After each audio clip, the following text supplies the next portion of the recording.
এই রমজানে একটি নামাজের কথা বলবো, শত কষ্ট হলেও এই নামাজটা আপনি ছাড়বেন না, একবার হলেও এই নামাজটা আপনি পড়বেন।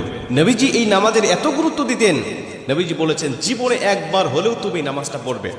এই হাদিসটি ইবনে মাজাহ শরীফের, তিরমিজি শরীফের এবং আবু দাউদ শরীফের 1297 নম্বর হাদিসের মধ্যে এই হাদিসটা বর্ণনা হয়েছে এই নামাজের কথা। নবীজি তার চাচা আব্বাস রাদিয়াল্লাহু তাআলা আনহুকে ডাক দিয়ে বলছেন, চাচা আমি আপনাকে এমন একটি নামাজের কথা বলছি, এই নামাজটা আপনি প্রতিদিন একবার হলেও আপনি আদায় করবেন। চাচা যদি প্রতিদিন সম্ভব না হয়, অন্তত সপ্তাহে একবার হলেও আপনি নামাজটা পড়বেন।